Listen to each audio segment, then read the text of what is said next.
COA papasok sa post-audit level. Tama po ba? Opo, sir. So, ibig sabihin, kahit na ho magkaroon ng ghost project, no, madidetect ng COA sa post-audit level. Supposed to be po, Your Supposed to Honor. be, ganun. Opo. At nasundan niyo pa ho ba yung privilege speech ni Senator Lacson nung pinakita niya yung mga dokumento? Opo, Your Honor. Na meron pong mga kaso na, for example po ito, just 2 days from the notice to proceed, 46% completed na.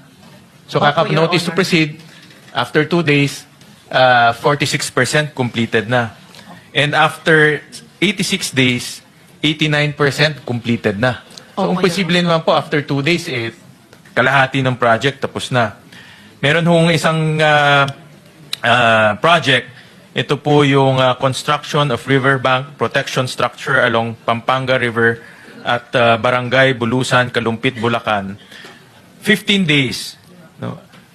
After the notice to proceed, 89% completed na. Opo, Your Honor. And then in just 34 days, kompleto na ho yung project.